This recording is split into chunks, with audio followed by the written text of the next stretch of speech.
¿Qué tal? Bienvenidos a este nuevo video en el cual llevaremos a cabo el análisis de un modelo relacionado con un contrato de arrendamiento para casa-habitación, destacando que el mismo está basado en la legislación civil vigente en la Ciudad de México. Sin embargo, como lo hemos hecho en otras ocasiones, es importante aclarar que a pesar de que este contrato está relacionado con esta entidad federativa, no significa que el mismo no le sea de utilidad para entender la manera en que se lleva a cabo la redacción de este tipo de documentos de acuerdo a las diversas legislaciones de las distintas entidades federativas de nuestra República Mexicana. Y también consideramos importante señalar que este documento o este formato que les estamos presentando a continuación no representa un modelo universal que sea aplicable para todos los casos específicos, en virtud de que siempre es importante hablar con nuestros clientes para que ellos manifiesten sus inquietudes y sus dudas en cuanto a lo que ellos les interesa que aparezca en dicho contrato y en consecuencia ustedes los puedan asesorar si las cláusulas sus intereses se pueden ver reflejados o no en dicho documento de acuerdo a lo que establezca la ley para tal efecto. Por lo tanto, este documento está dirigido, como siempre lo decimos, a estudiantes de derecho y también a abogados que no estén tan familiarizados con estos temas a fin de que les sirva como base para redactar sus propios contratos y esperamos que les sea de utilidad. Muy bien. En la primera parte de nuestro contrato encontramos el encabezado, el cual no es un elemento obligatorio o no es un requisito establecido en la ley. Sin embargo, por costumbre se redacta para que las partes puedan identificar de una forma sencilla el tipo de contrato de que se trata, así como los nombres de las personas o sujetos que intervienen en el mismo y la calidad con la que lo hacen. Y encontramos para tal efecto lo siguiente: contrato de arrendamiento para casa habitación que celebran por una parte la C. María Pérez Rodríguez, a quien en lo sucesivo se le denominará la arrendadora, mientras que por la otra el C. Eduardo López García, a quien en lo sucesivo se le denominará el arrendatario, de conformidad con las siguientes declaraciones y cláusulas. Entonces, como lo acabamos de mencionar, en este encabezado encontramos el tipo de contrato a celebrarse, que es contrato de arrendamiento para casa habitación,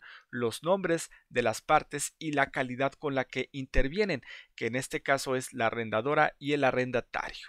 Bueno, el siguiente capítulo o apartado que vamos a encontrar en nuestro contrato es el de las declaraciones, que tampoco como tal está relacionada con un requisito esencial establecido en la ley. Sin embargo, también lo establecemos como en la práctica se establece para que nosotros podamos identificar algunos datos personales de las partes como su domicilio, que será importante, por ejemplo, para el cumplimiento de las obligaciones y tratando la capacidad jurídica, perdón, de cada una de las partes y tratándose del arrendamiento, la capacidad especial con la que debe contar, por ejemplo, la arrendadora, consistente en ser propietaria del bien inmueble, como lo vamos a ver a continuación. La arrendadora declara lo siguiente: que es una persona física en pleno ejercicio de sus derechos civiles, con domicilio ubicado en calle José María Morelos y Pavón número 54, Colonia Miguel Hidalgo, Alcaldía Cuauhtémoc, en la Ciudad de México.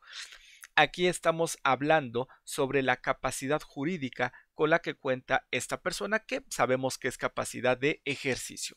Segundo, o inciso B, que es propietaria del bien inmueble en materia del contrato, cito, en calle Las Flores, número 15, Colonia Gardenias, Alcaldía Gustavo Amadero, en la Ciudad de México, así como el código postal. Entonces, en esta segunda declaración, ella está declarando o manifestando que mantiene la propiedad del bien inmueble que será objeto del contrato. Es importante aclarar en este sentido que no existe en la ley como tal un requisito consistente en que la arrendadora demuestre esta calidad de propietaria. Basta que por el momento lo manifieste en el contrato, en esta declaración, pero no tiene que hacer referencia o no está obligada como tal a referir que es dueña con motivo de la escritura pública emitida por determinado notario público o bien con el folio real. No es necesario hacer referencia a este tipo de documentos, sino que basta que lo manifieste en estas declaraciones. Y por último, que es su voluntad de otorgar en favor del arrendatario el inmueble en materia de este contrato para el uso de casa habitación, es decir, transmitir la posesión para tal efecto. Mientras que las declaraciones del arrendatario son muy generales y básicamente se van a referir a la calidad con que éste está compareciendo o está celebrando el contrato, así como la capacidad jurídica con la que cuenta para dicha celebración. Entonces, en el inciso A encontramos lo siguiente, que es una persona física en pleno ejercicio de sus derechos civiles con interés de recibir en arrendamiento para casa habitación el bien inmueble señalado en el inciso B del apartado anterior, que todavía lo podemos visualizar en la pantalla. Asimismo, que es su voluntad celebrar con la arrendadura el presente contrato de arrendamiento y que es su voluntad comprometerse en los términos y condiciones del contrato. Muy bien, pues vamos a entrar ahora a las declaraciones comunes consistentes en que para el otorgamiento y suscripción del presente contrato no existe dolo, error, mala fe o cualquier otro vicio de la voluntad que pudiera invalidarlo, por lo que expresamente renuncian a invocarlos en cualquier tiempo, que es una práctica que se utiliza mucho este tipo de redacciones, aunque si el asunto o existiera una controversia derivada con algún tipo de vicio en el contrato, a pesar de que hayan renunciado, el juez tendrá la oportunidad de manifestarse sobre una posible nulidad derivada de este contrato o bien alguna indemnización por algún tipo de vicio o alguna acción estimatoria o denominada quantis minores, es decir, para equilibrar las prestaciones en caso de algún vicio en el objeto. Entonces, a pesar de este tipo de cláusulas, las partes pueden acudir ante el juez para hacer valer algún vicio oculto, por ejemplo, en el objeto. Muy bien. Y también declaran las partes que se reconocen mutuamente la personalidad con que comparecen a la celebración del contrato. Y bueno, expuestas estas breves declaraciones, vamos a analizar el contenido esencial de este contrato que está conformado por el clausulado. Cláusulas del contrato. La primera consiste en que la arrendadora da en arrendamiento a el arrendatario el inmueble ubicado en calle Las Flores, número 15, Colonia Gardenias, Alcaldía Gustavo Amadero, en la Ciudad de México, mismo que el arrendatario manifiesta conocer en forma expresa por haberlo inspeccionado físicamente de manera personal antes de la celebración del contrato, cerciorándose de que sus instalaciones, como son suministro de agua, gas y energía eléctrica, se encuentran en estado óptimo para su uso y disfrute. Esto es importante porque, derivado de esta cláusula, nos damos cuenta que la arrendadora está manifestando su voluntad y está consintiendo que se otorgará en arrendamiento en favor de el arrendatario el bien inmueble materia del contrato, que viene marcado con letras o resaltado con letras en color negro para que nosotros podamos identificar cuál es el objeto del contrato y sobre todo, insistimos,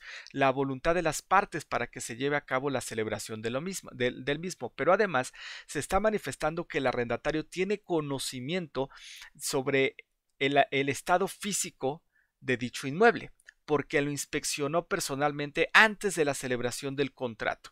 Y este tipo de cláusulas se establece para evitar de alguna manera que el arrendatario posteriormente manifieste algún tipo de vicio oculto en el contrato, de estos que sean evidentes, ¿no? Por ejemplo, que la chapa no sirve, ¿no? O que alguna de las llaves del baño o del lavabo no sirve, etcétera, ¿no? Entonces se supone, de acuerdo a esta cláusula, que el arrendatario inspeccionó personalmente el inmueble y no podrá manifestar algún vicio oculto de esta naturaleza, más, por ejemplo, si estamos hablando del techo o estamos hablando de un vicio oculto en la construcción, etcétera, pues bueno, ese tipo de vicios sí lo podrá expresar posteriormente el arrendatario cuando el mismo le genere algún tipo de daño a efecto de que sea indemnizado. Muy bien, segunda cláusula. El inmueble en materia de este contrato será destinado para el uso de casa, habitación, quedando prohibido al arrendatario cambiar el uso referido. Este también es importante porque ya hay un destino o un objeto de este arrendamiento, que en este caso específico es para casa, habitación, y por lo tanto el arrendatario no podrá otorgarle o destinarlo para un fin distinto, por ejemplo, un fin comercial, ¿no? Entonces es importante que esta cláusula se encuentra establecida de una manera clara y precisa. Tercera, el arrendatario recibe, la posesión del inmueble a partir de la fecha de celebración del contrato. Esto también es importante porque con base en esta cláusula se deja claridad en cuanto al cumplimiento del arrendador sobre la transmisión de la posesión del bien objeto del contrato, para que no exista duda que el arrendador entregó o transmitió la posesión en determinada fecha, que en este caso es a la firma del contrato. Siguiente. Las partes convienen que el arrendatario pagará a la arrendadora por concepto de renta del bien inmueble objeto del contrato la cantidad de 4,500 pesos. Entonces, en esta cláusula, en su primer párrafo, encontramos un elemento esencial que es el monto de la renta, que son 4,500 pesos mensuales. Y ahora vamos a hablar en el segundo párrafo sobre la forma de pago. Dice, el pago de la renta mensual se cubrirá por meses adelantados, es decir, que no vamos a esperar a que se acabe un mes de uso para poder pagar, sino que siempre vamos a pagar de forma adelantada. Es decir, o dicho en otras palabras, antes de que inicie el mes, tú tienes arrendatario que pagar. No vas a pagar hasta que culmine el mes de uso, es decir, no se paga a meses vencidos. Muy bien. ¿Cuándo va a pagar? El día primero de cada mes, y esto es importante que lo manifiesten con claridad cuáles son las fechas de pago. Dichos pagos se van a realizar mediante un depósito a la cuenta bancaria número tal, que todos estos datos son ficticios, de la institución bancaria Banco Central, institución de banca múltiple, grupo financiero Banco Central, la cual se encuentra registrada bajo el nombre y titularidad de la arrendadora. Y también es importante señalar, como lo vemos en la pantalla, lo siguiente. En este último caso, los comprobantes de depósito expedidas por dicha institución bancaria se equipararán a los recibos de pago señalados en el artículo 2448E del Código Civil.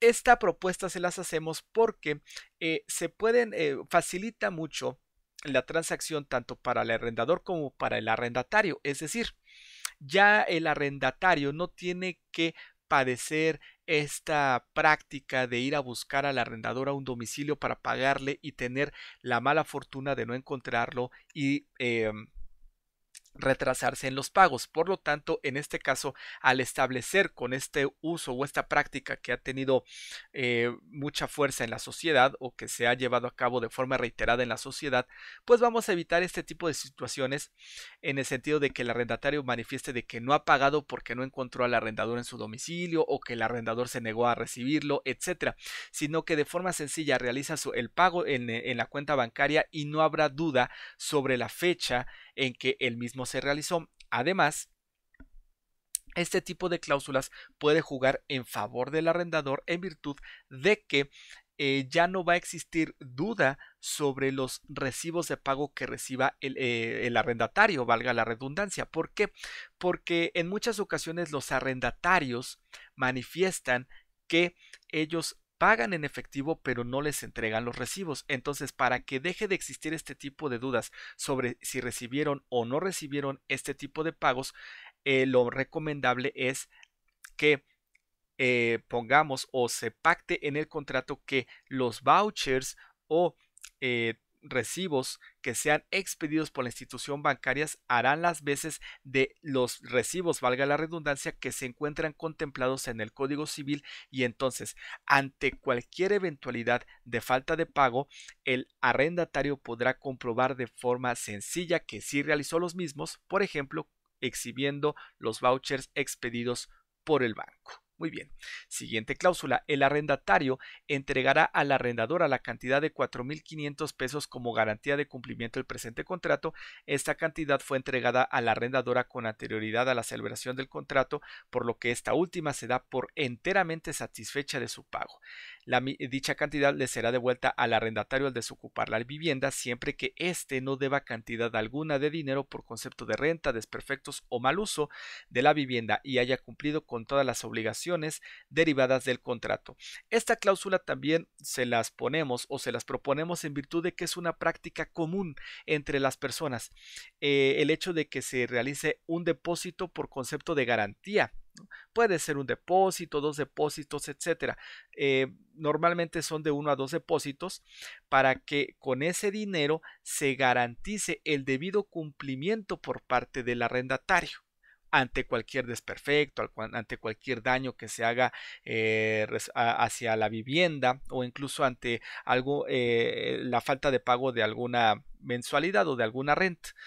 Por lo tanto, también es importante mencionar en estas cláusulas que si el arrendatario paga sus rentas y no hay algún desperfecto o algún daño a la vivienda, le será entregada en su totalidad esa cantidad que se depositó o se entregó en garantía.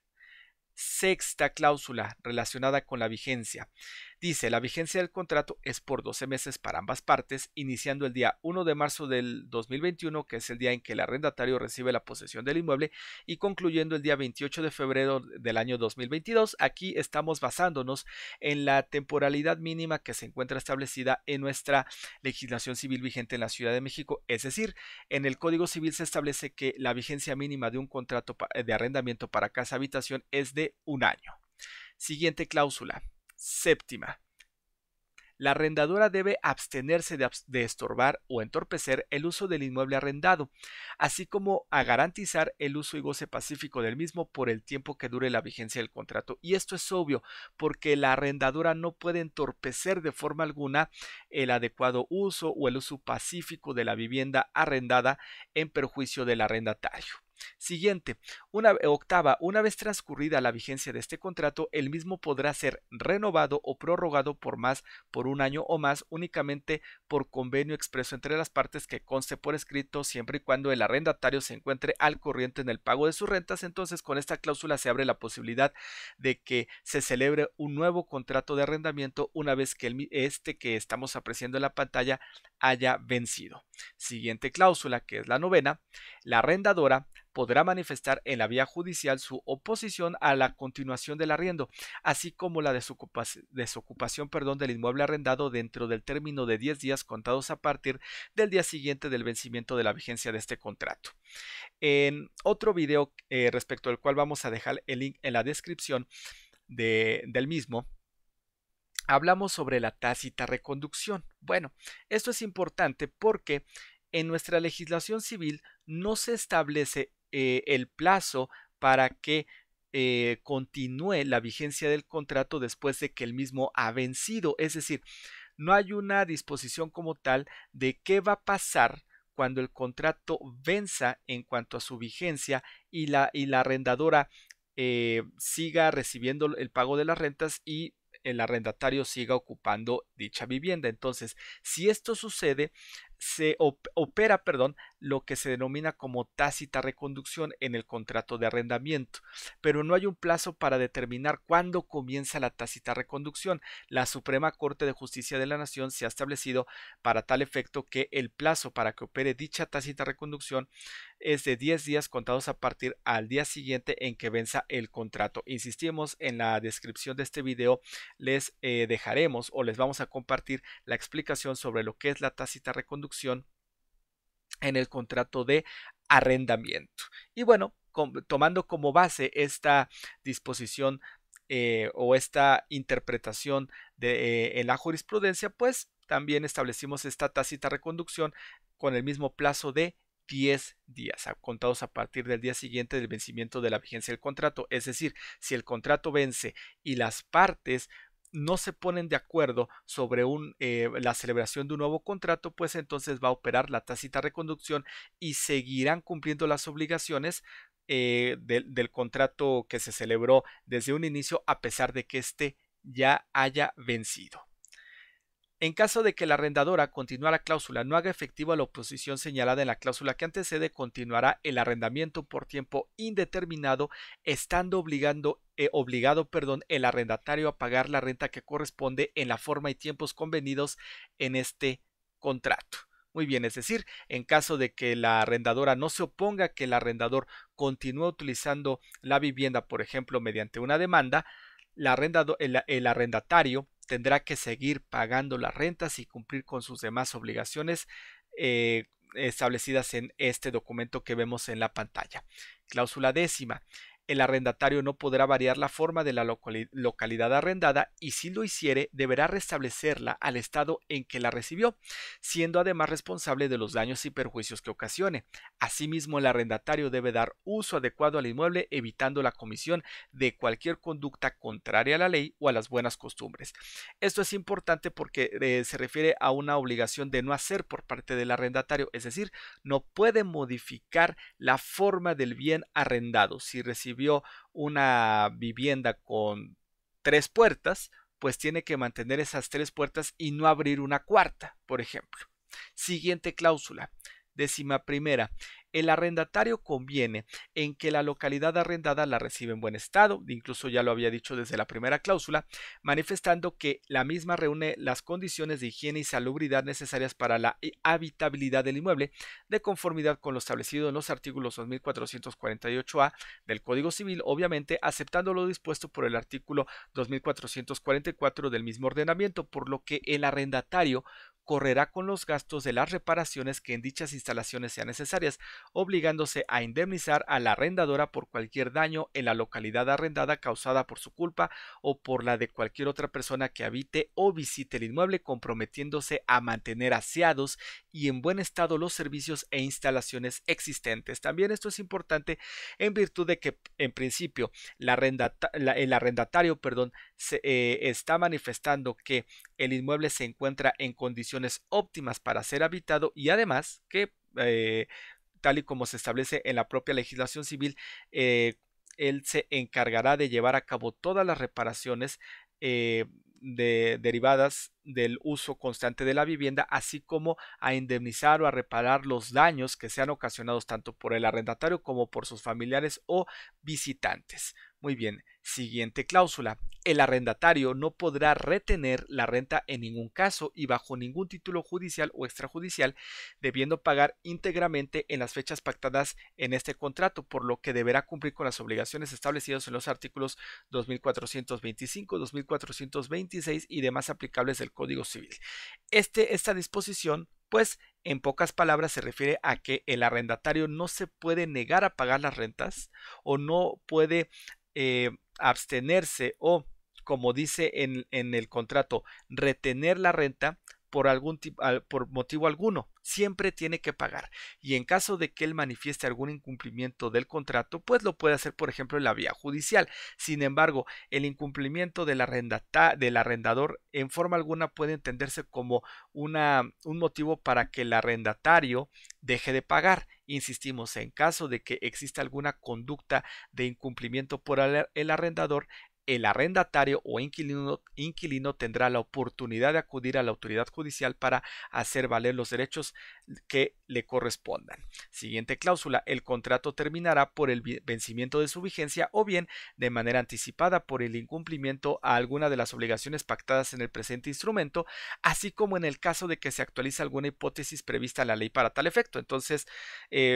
pues vaya, esto es la normalidad del vencimiento de la vigencia del contrato, ¿no? Es decir, el contrato se va a terminar porque su vigencia haya concluido, la vigencia que ya se señaló en cláusulas anteriores, o bien de forma anticipada en caso de que se presente algún incumplimiento a las obligaciones pactadas por las partes, por ejemplo, que deje de pagar la renta. ¿No? Sería un ejemplo de este cumplimiento anticipado, pero además, como vemos en el siguiente párrafo, el contrato se puede terminar de forma anticipada por consentimiento de ambas partes, como lo vamos a ver a continuación. Este contrato también podrá concluir de forma anticipada por acuerdo expreso entre las partes.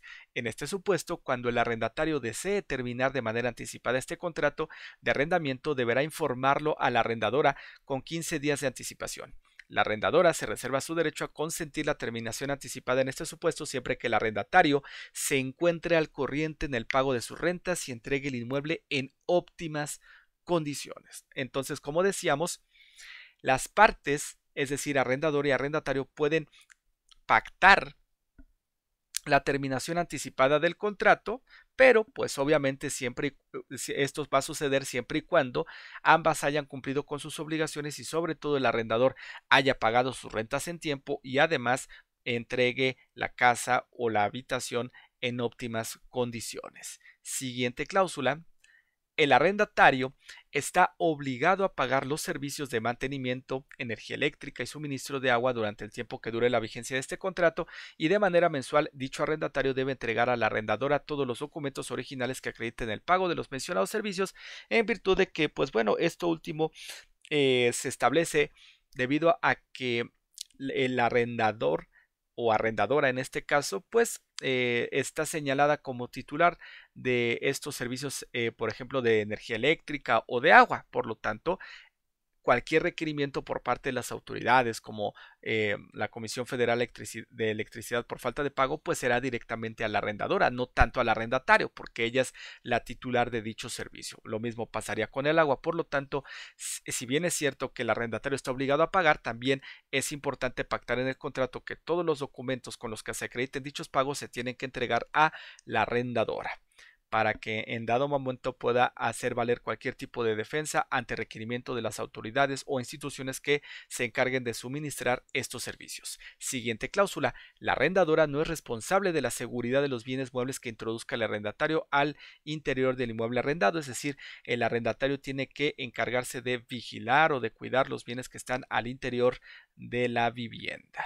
Siguiente cláusula: las partes manifiestan su conformidad respecto del inventario de bienes que forman parte de la localidad arrendada y que deben ser conservados en buen estado por el arrendatario. Y aquí, pues bueno, les estamos proyectando en la pantalla un inventario muy breve, muy sencillo, sobre algunos bienes que podrían estar al interior del inmueble y que valdría la pena señalarlos en el contrato para efectos de que el arrendatario se encargue de conservarlos y cuidarlos y revolverlos, de ser el caso, en óptimas condiciones. Siguiente cláusula: las partes acuerdan que por ningún motivo el arrendatario debe tener utensilios de limpieza como escobas, cubetas, etcétera, ni bolsas de basura en los pasillos ni en las escaleras de acceso del bien arrendado. Pues bueno, pensando sobre todo que este bien estuviera en un edificio, perdón, con pasillos o con áreas comunes. Por lo tanto, el arrendatario debe cuidar que no exista basura, que no existan objetos que pudieran impedir el libre acceso de estas áreas comunes dentro de un condominio, por ejemplo. Siguiente cláusula: el arrendatario manifiesta que tiene pleno conocimiento de que el inmueble arrendado no cuenta con cajón de estacionamiento, expresando en este acto su conformidad con dicha situación, porque bueno, les proponemos este contenido, pero pudiera suceder que si tenga cajón de estacionamiento, y pues también es importante que se señale, o consideramos prudente señalar, que tiene un cajón de estacionamiento dicho bien inmueble o el bien inmueble arrendado, ¿no? En este caso no lo tiene y les proponemos esta redacción para que ustedes la puedan plasmar en sus documentos. Y última cláusula: el arrendatario se encargará de vigilar la higiene de sus mascotas en caso de que las tuviere al interior del inmueble arrendado, por lo que de forma inmediata debe encargarse de la limpieza de la orina y o heces fecales que produzcan dichas mascotas. Y también ello es importante porque pues en la Ciudad de México, por ejemplo, muchas familias que rentan inmuebles pues también tienen mascotas. Por lo tanto, pues es prudente establecer una cláusula, aunque sea breve, sobre las obligaciones básicas con que debe cumplir el arrendatario en este tipo de supuestos. Asimismo, el arrendatario será responsable de los daños que sus mascotas ocasionen tanto al inmueble arrendado como a las áreas comunes del edificio donde el mismo se encuentra. Lo mismo que ya habíamos dicho: si la mascota genera algún daño al interior del edificio en las áreas comunes como son pasillos o escaleras, pues el arrendatario es responsable de los mismos. Muy bien, y tendrá que indemnizar a las personas afectadas para tal efecto.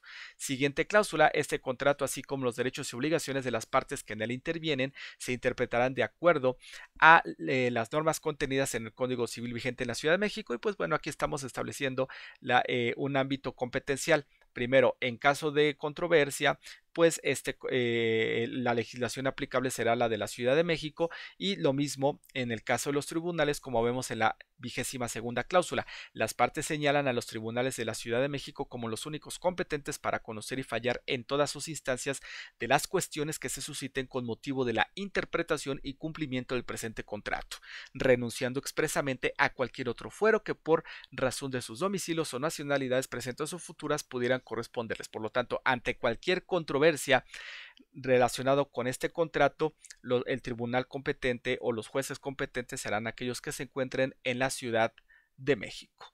Y para cerrar el contrato podemos establecer esta redacción: leído que fue el presente contrato por las partes quienes, enteradas del contenido, valor y consecuencias legales de todas y cada una de sus cláusulas, lo firman al calce y al margen, conjuntamente por duplicado, conservando las partes un tanto en original en la Ciudad de México el día 1 de marzo del año 2021. Esta última parte, que implica que las partes no van a firmar solamente la parte final del documento, como en donde vienen sus nombres, ¿no? Como lo podemos ver en esta parte o en esta sección donde viene el nombre de la arrendadora, del arrendatario y los testigos, sino que las partes, además de firmar arriba de sus nombres, van a firmar al margen de cada hoja. Por lo tanto, las firmas se van a ver plasmadas en cada una de las hojas de este documento, y esto con la finalidad de que el mismo no pueda ser alterado.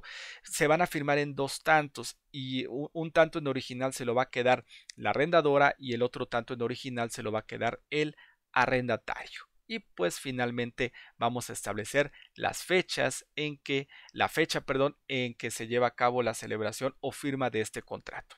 Muy bien, pues esperemos que este video les sea de utilidad y que el documento que les plasmamos en el mismo les pueda servir para redactar sus propios documentos. Insistimos, es un formato general que consideramos que les va a ayudar mucho para redactar sus documentos, pero siempre lo van a tener que adecuar a los intereses y necesidades de las personas interesadas o de las personas que les soliciten un servicio para elaborar o redactar este tipo de documentos. Y bueno, con esto finalizamos este video, y como siempre los invitamos a que se suscriban a nuestro canal y que activen la campana de notificaciones para que estén enteradas y enterados sobre nuestro nuevo contenido. Muchas gracias y hasta la próxima.